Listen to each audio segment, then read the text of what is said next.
Hola a todos y bienvenidos a vuestro canal de inversión. Soy Albert Mendoza y estamos una semana más con el informe semanal.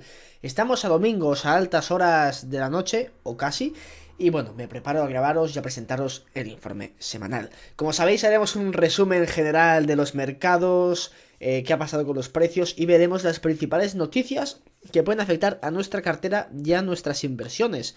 Antes de comenzar con esto, pues bueno, ya sabéis que si le dais un like, pues ayudáis muchísimo. Que sé que tú, que ves el vídeo y no le das a like, pues no querrás que los dioses se pongan en tu contra. Así que deja un buen like para que YouTube, pues bueno, muestre este vídeo a además personas interesadas en el mundo de la inversión.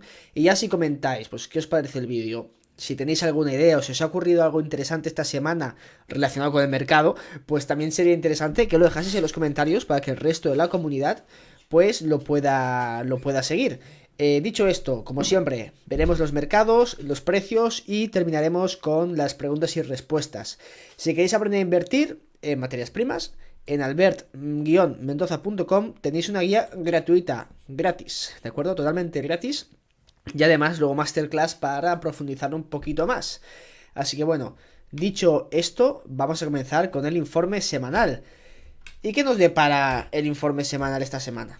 Pues bueno, los mercados en sí, esto digamos que es el mes entero, ¿de acuerdo? Hasta día de hoy, que estamos a 16, pues bueno, vimos que se recuperó un poquito a principios de mes, el Standard Poor's llegó a los 3.800 puntos y luego vimos que seguía cayendo.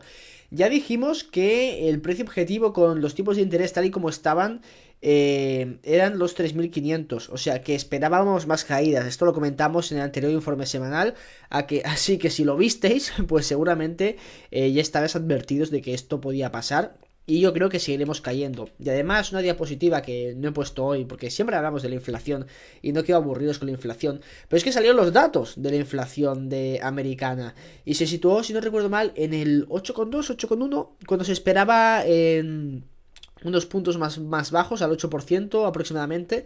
Entonces el mercado, cuando salió los datos de inflación, pues ha reaccionado de forma más negativa.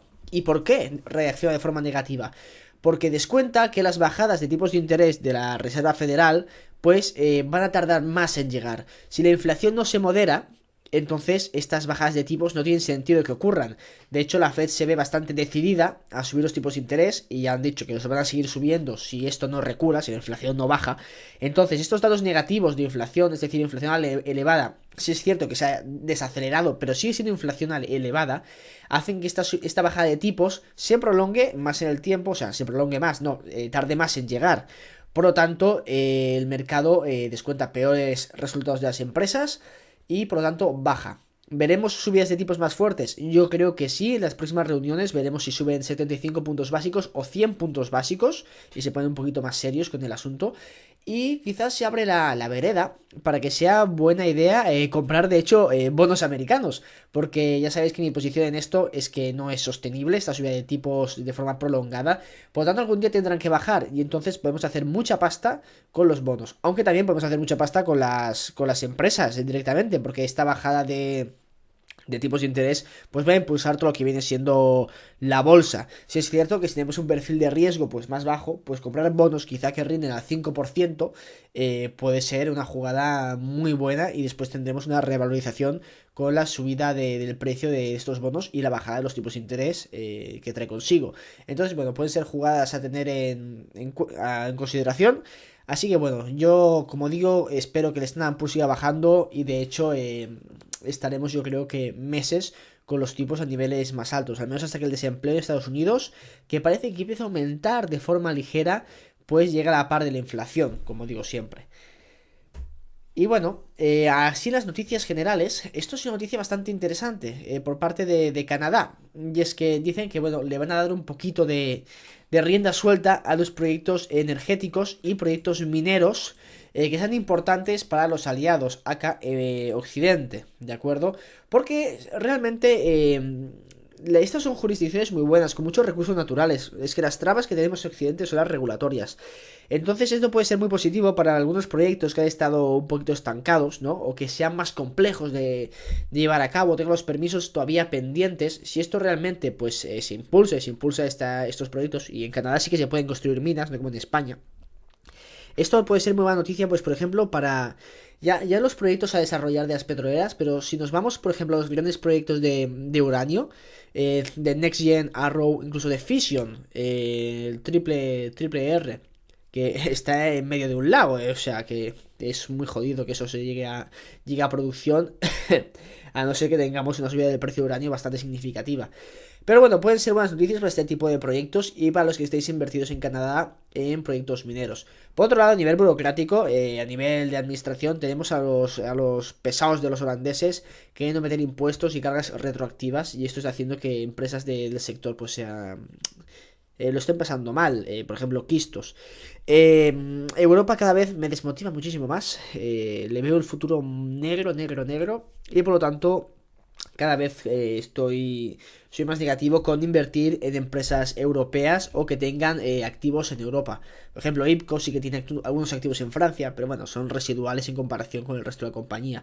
Eso sí, empresas monoactivo en Europa, y sobre todo ahora con el gas y todo esto, la verdad es que a mí, más que el miedo de la operativa, ¿no? De los proyectos, me da mucho más miedo el miedo regulatorio. De hecho, te puede joder mucho más regulaciones que quieren poner, y sobre todo aquí en Europa, con el progresismo este estúpido que tenemos, que lo que hace es que los negocios cada vez sean más difíciles de llevar y que sean menos rentables.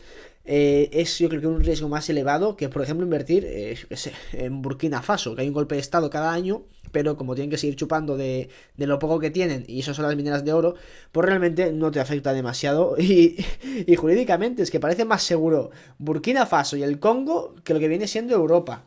Muy triste al punto que estamos llegando. Pero bueno, esto es buena noticia quizá para Canadá y a los que tengáis empresas en Canadá. La oferta de nuevas casas en China, esto es súper interesante. Este es un tuit de Marta Escribano, gestora de fondos de Salmon Mundi, que recomiendo que sigáis porque pone cosas bastante interesantes. Comenta una noticia, y es que nos dice que la oferta de nuevas casas en China es un 25% superior a la que se necesita para cubrir la demanda de la próxima década. Hay 2.800 millones de metros cuadrados en viviendas residenciales vacíos, suficiente para toda la población de Italia. O sea, si queréis ir a vivir a China, a ese infierno comunista, pues quizá encontréis vivienda barata. Pero esto, más allá de estas posibles bromas que podemos hacer, es interesante a nivel de demanda de ciertos materiales. Hormigón, acero, pueden ser los más afectados, y de hecho ya han caído bastante. De hecho, el acero lleva una caída de un 50%. Y el tema de hormigón y tal, eso como no lo sigo, pues no tengo ni idea. Pero sí es cierto que puede tener su impacto a nivel general de commodities. También es posible que el cobre, pero no creo que el cobre tanto, porque a nivel de electrificación sigue siendo muy importante en estos sitios y en otros países también en vías de desarrollo. Pero claro, eso tiene su impacto en otros metales y en la demanda que viene de China. Sabéis que en China hay una burbuja inmobiliaria bastante grave, y que muchos grandes bancos pues están implicados en este tipo de asuntos. Si es cierto que las noticias y la información que nos llega de China, pues de fiable tiene lo que el gobierno chino tiene, o sea que poco. Entonces, sacar conclusiones de los datos que nos pueden llegar de ese país es difícil, y más que datos de noticias que ellos nos pueden dar, pues hay que fijarse en temas de las importaciones que pueden realizar de ese tipo de materiales, ¿no? Pero bueno, esto puede ser interesante, y el estallido de la burbuja inmobiliaria china, donde muchos chinos, de hecho, si buscáis por ahí información por internet, veréis que la vivienda ha sido como el safe haven de los chinos, un poquito como en España, ¿no? ¿De dónde invierto? Pues invierto en inmobiliario. Tengo uno o dos pisos, y como se van subiendo de valor y se siguen construyendo pisos, hay una especulación brutal. ¿Qué pasa ahora? Que muchos pueden ver que los valores de los activos que tienen han caído muchísimo. Vimos temas bueno, corralitos, podríamos decir, en sucursales bancarias allí en China, que no, pues acudía la gente a sacar dinero porque los bancos también iban quebrando con estos superproyectos en los que se habían metido. Entonces, lo que ocurre en China ahora es complicado. Sinceramente, es que es complicado saber hacia dónde va a ir. También estamos con que se abre, ahora que confina a la población, con sus movidas que tienen no sé, es un país realmente difícil de comprender un poquito hacia dónde va a ir. Pero bueno, esperemos que poco a poco se vayan abriendo a nivel económico, y bueno, vayan mejorando un poquito la situación. Pero bueno, es complicado predecir hacia dónde va a ir la economía china y eso pone en riesgo o eleva el riesgo del mercado de commodities, porque China sabéis que es el mayor consumidor de commodities del mundo y entonces lo que ocurre en China nos importa a todos. Después, por la parte del petróleo, vimos una caída enorme esta semana. Vemos que de los $90 a los 85, pobrecito el barril de petróleo, hacia dónde está yendo. De hecho, la tendencia así de la semana, pues ha sido, como veis, horrible con este spike que tuvimos entre medio.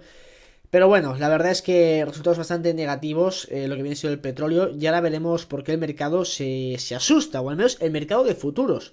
Porque el mercado físico sí es cierto que tiene una volatilidad menor y los precios que se pagan en muchos metales, por ejemplo, también ocurre. Se paga un premium bastante interesante por el stock físico. Estos son buenos futuros del petróleo. El petróleo que con fuerza después de que veamos un crecimiento de los inventarios, ¿de acuerdo? Y aquí diréis, hostia, el petróleo se va a tomar por culo, voy a vender las petroleras. Albert nos dijo que hace ya varias semanas, en varios informes semanales, que cuando veamos que los inventarios se construyen, se construyen, van aumentando, perdón el anglicismo, pues vendamos el petróleo, porque a partir de aquí veremos un cambio en las dinámicas de oferta y demanda. Y entonces veremos que va a seguir cayendo de forma sostenida. Pero, calma, porque esto tiene su truco. Sí es cierto que hemos visto un incremento en los inventarios, pero dos cositas. Aquí nos dice que hemos visto un incremento en los inventarios de 7 millones de barriles aproximadamente, ¿vale? 7,054. ¿Y a qué viene esta subida de inventarios? Pues la SPR, que esta semana, pues bueno, ha liberado 7,7 millones de barriles. Entonces, esta subida de los inventarios viene por la liberación de barriles de la oferta que provoca la Strategic Petroleum Reserve. Esta liberación, ¿no?, de inventarios. Por lo tanto, realmente esto es una construcción de inventarios. Eso es un aumento de los inventarios, cuando realmente viene por parte de la oferta generada artificialmente por el gobierno de Estados Unidos. Además de que nos encontramos en una época de mantenimiento de las refinerías. Por lo tanto, la demanda de refinerías es normal que baje. Y también creo que he estado viendo las cifras de exportación que han bajado y luego van aumentando. Ya veremos qué acaba ocurriendo. Pero bueno, como veis, realmente esta construcción de inventarios no es tal cual, no es porque haya aumentado la oferta de este producto a nivel de producción, sino porque se han liberado más barriles. Y además, yo creo que es posible que aumente un poquito más esta liberación ahora, de cara a noviembre, porque vienen las elecciones, las midterms en Estados Unidos, y las encuestas no le son nada favorables al abuelete que está ahora ostentando la presidencia. También, oferta, la OPEP recorta 2 millones de barriles, y esto diréis, hostia, esto lo ha puesto Martí. Sí, y es que en análisisdeinversión.com hemos abierto un apartado de noticias. Porque, bueno, normalmente seguimos a noticias del mercado, pero entre todos los sitios te mezclan no únicamente economía y bolsa, sino que si, yo qué sé, que si cultura, que si fútbol, que si también a veces noticias de relleno, que sí, que son económicas, pero que no te aportan nada. Entonces hemos decidido abrir un apartado de noticias en análisisdeinversión.com, donde ponemos específicamente pues noticias económicas y de bolsa, y bueno, las escribimos nosotros, así que bueno, pues echarle un vistazo para estar al día. Es totalmente gratuito, o sea, está abierto y ahí podéis consultar las noticias. Y bueno, y la OPEP estas últimas semanas pues dijo que reducirá la oferta de petróleo en 2 millones de barriles. Y esto supone dos cosas. Para empezar, no es un recorte efectivo de 2 millones de barriles. No todos los países llegan a las cuotas y la mitad de estos 2 millones de barriles viene por parte de Rusia y de Arabia. O sea, la presión estoy seguro que viene de Rusia para mantener los precios del petróleo altos. Y esto a Estados Unidos no le ha gustado y ha empezado a decirle tonterías a Arabia Saudita de que, oye, pues quizá no te vendemos armas porque te estás alineando con Rusia, bla, bla, bla, bla, bla, bla. Pero amigo, estos son negocios. Y es que estos países necesitan precios altos del barril para mantener sus chiringuitos también y mantener a la población feliz sin que se rebelen, básicamente. Porque esto funciona así. Y bueno, muchos países no llegan a las cuotas, por lo tanto, no es un recorte efectivo, como digo, de 2 millones de barriles, pero sí que nos da la idea de que quieren poner un suelo al precio del petróleo. Están diciendo que, oye, $90 el barril está bien, pero no me lo bajes muchísimo más, porque esto es lo que estoy dispuesto a aceptar. por mi producción y lo que necesito para mantener yo el chiringuito gubernamental que tenga montado, mi gobierno, mi dictadura, etcétera. Por lo tanto, esto es bastante importante de cara al mercado del petróleo por este mensaje que envía más que por el recorte efectivo de los millones de barriles. El oro esta semana, fatal. Vemos que de 1720 estamos en los 1600, cotas muy bajas. Realmente no se está comportando muy bien el oro. Así que, bueno, seguimos un poquito la dinámica que hemos seguido estos últimos meses. Esto os lo pongo, me ha hecho gracia.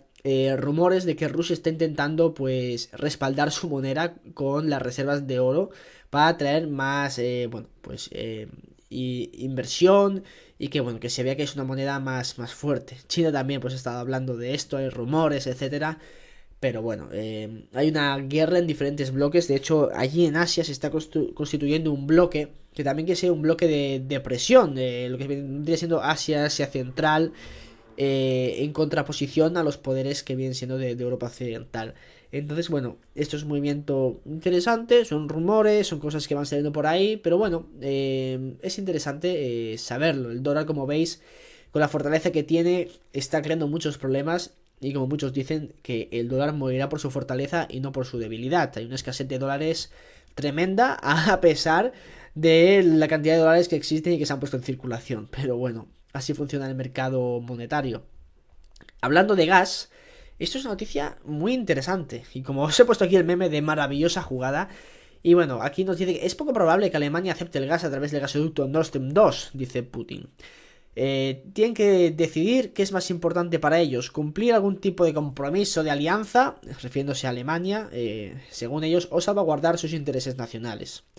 Y es que salió Putin diciendo que, oye, que aquí las tensiones comerciales y tal, que ya nos iremos relajando, que podemos enviar gas a Europa este invierno, que no teman, que pueden calentar su casa. No se preocupen, aquí todos somos amigos, ¿no? Pero claro, ¿por dónde podemos enviar el gas? De momento tenéis la Turkstream y la Bluestream allí por Turquía, y que Turquía puede ser un hub de gas de cara a Europa, pero si no, tranquilos, porque la Nord Stream 2 no está tan dañada y hay partes en las que se puede enviar gas. Te podemos enviar gas a Alemania por la Nord Stream 2, esa pipeline a la que no le disteis los permisos por presión de Estados Unidos, lógicamente. Entonces, bueno, por la Nord Stream 1, que tenemos los contratos y los permisos para enviar gas, por ahí no podemos, pero por la 2... Si aceptamos los contratos y se firman los acuerdos para poder enviar gas por esa pipeline, por ese gasoducto, por ahí sí que podéis tener gas baratito de la madre patria. Y es una jugada maravillosa. A mí, sinceramente, esto ya sabéis que yo tenía las dudas de que, oye, seguramente es posible que Estados Unidos lo haya pegado el bombazo con Polonia o lo que sea. Pero este comentario te hace pensar de que lo más seguro es que hayan sido los propios rusos y en aguas cerca de Dinamarca y Suecia para camuflarlo un poquito más. Porque es una jugada maravillosa, sinceramente. Muy buen jugado, muy bien jugado. Y bueno, hablando del uranio, y ya para acabar de las noticias así finales, y Japón considera expandir la vida útil de sus centrales nucleares a más de 60 años. Las centrales nucleares, como veis, son una maravilla. Energía barata, segura, limpia y además por una cantidad de años increíble que te aguantan estas centrales. Entonces, pues bueno, más noticias positivas, y también Cameco ha llegado a un acuerdo con Brookfield para adquirir Westinghouse Electric Company, que es una compañía pues dedicada al sector nuclear. Si no recuerdo mal, pues bueno, tiene una posición bastante interesante dentro del sector, dentro de la cadena de valor en general, de todo lo que vendría siendo el proceso nuclear. Entonces, bueno, ha llegado a un acuerdo con Brookfield, por esto emitió 650 millones, o intentó recaudar 650 millones en emisión de acciones para adquirir el 49% de esa compañía junto con Brookfield. Y aquí solo deciros que donde se mete Brookfield, mucha atención, porque la cosa se pone seria. Esta gente es muy buena y sabe muy bien dónde meterse. Entonces, bueno, creo que es una señal muy positiva ver a Brookfield interesado y en una joint venture con Cameco a estas alturas del partido, porque puede poner el mercado, o pueden estar previendo, y ellos ya tienen información de primera mano, de que el mercado puede ponerse calentito, y bueno, están tomando posiciones. Y bueno, con esto vamos a las preguntitas. Y preguntan, una duda que siempre he tenido respecto a los dividendos, es que te dan, por ejemplo, un 20% de dividendo, pero se resta del precio de la acción, ¿no? Entonces no tiene mucho sentido, es como obligarse a vender ese 25% y además a pagar los impuestos. O sea, pagando impuestos. A ver, esto de que se restan del precio de la acción, sí, si no diese el dividendo, pues seguramente la acción cotizaría un poquito más arriba, ¿no? Descontándolo. Pero bueno, la política de dividendos simplemente es para retribuir al accionista. Yo tengo mi... Hay mucha gente que sí que invierte en dividendos y es una estrategia de inversión, pues bueno, como cualquier otra. Yo no soy muy partidario de los dividendos por eso, por el tema impositivo, porque ¿por qué quiero pagar yo impuestos si no quiero vender todavía acciones de la compañía? A ver, yo aunque venda acciones, yo nunca voy a querer pagar impuestos. ¿Por qué me tienen que robar mi dinero si yo no quiero todavía vender acciones de la compañía? Pues bueno, dejando de lado el estilo de inversión, que hay gente que le funciona y le gusta, porque que una empresa reparte dividendos durante muchos años te puede indicar que, oye, que es un negocio sostenible, bien llevado y que pueden retribuir al accionista, ¿no? Bueno, dejando de lado el Santander que emite acciones y tal, o se endeuda para pagar el dividendo. Pero dentro de las empresas buenas, pues puede ser un indicador interesante. Pero sí es cierto que yo, la política de dividendos, yo creo que hay mejores formas de retribuir al accionista. Si, por ejemplo, se realizan recompras de acciones. Claro, las recompras de acciones importan en el sentido de que si la empresa está cotizando de forma muy barata, te aporta más valor que si recompra acciones cuando la empresa pues está cotizando a niveles altos, porque puede recomprar menos acciones y te va a retribuir menos valor. Pero también ¿cómo decirlo? Si el cotiza más alto, la yield del dividendo por esa acción también va a ser menor. O sea que es un poco indiferente. Lo que pasa es que tú vas a pagar impuestos por ese dividendo. Además, yo preferiría que quizá hiciesen caja o invirtiesen en otro tipo de activos, porque si dedican ese dinero a repartir dividendo, quizá también puede significar que no encuentran oportunidades de inversión que te retribuyan más valor o más rentabilidad que el propio dividendo. Por lo tanto, en vez de tener el dinero ahí en la caja perdiendo valor cada año, pues reparten el dividendo y retribuyen al accionista. También hay casos en el que el CEO tiene una parte bastante importante de la empresa y dice, oye, yo voy de dividendo porque quiero vivir bien y yo también cobro. Entonces, bueno, yo sinceramente no invierto en dividendos. Quizás si tuviese 20 millones, si me diese palo invertir y buscaría empresas con dividendo y que me den una renta y ale. Como viviría en Suiza, en Liechtenstein o en Andorra, pues ya te pago yo lo que quieras, que va a ser bastante menos de lo que pagamos aquí en España. Entonces eso es lo que opino de los dividendos. Luego también, ¿qué opino de los fondos de oro y plata? Aquí me preguntaban, bueno, contesté que me dijese pues por fondos específicos y me comentaba pues Jupiter Gold and Silver Fund. Le he echado un ojo, son posiciones de empresas muy grandes, Max Silver, Wheaton, etcétera. Además de que la rentabilidad que han obtenido es inferior a la del índice, y mira que el índice lo he hecho mal, pero bueno, y luego las comisiones que creo que podían llegar a comisión máxima 5%, te cobraban 1,5 y 1,5, una de gestión y otra de... No recuerdo muy bien, casi un 3% de comisión, una brutalidad, o sea, estamos locos apagando ese porcentaje de comisión, o sea que ni de coña. A ver, no conozco a los gestores ni su track record, pero viendo cómo lo ha hecho el fondo y las comisiones que te cobran, a mí no me llama mucho la atención.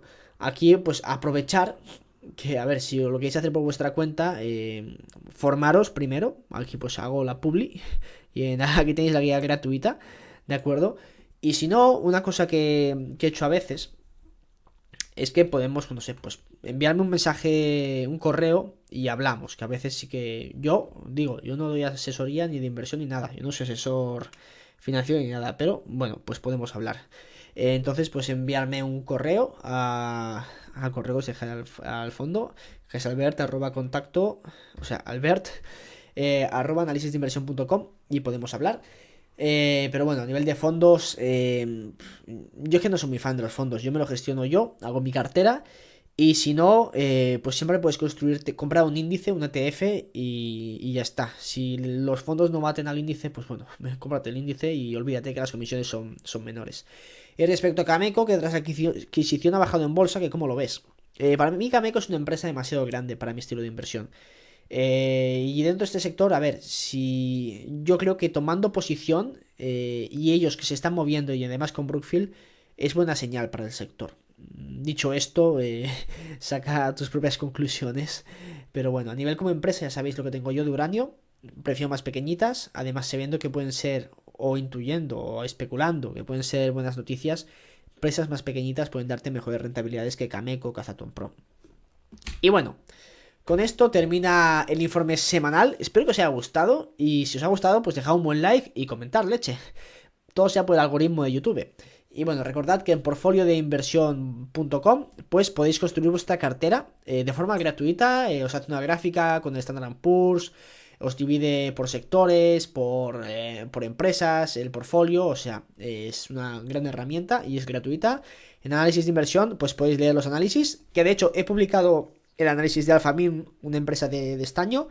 Así que podéis irle allí. Y también si vais a Twitter y le dais amor al hilo que he hecho de Alphamin, pues estaría súper chulo. Y bueno, para más, en albert.mendoza.com, la guía gratuita es Masterclass. Y para contactarme aquí en albert@analisisdeinversión.com. Así que esto es todo, muchas gracias y nos vemos la próxima semana. ¡Chao!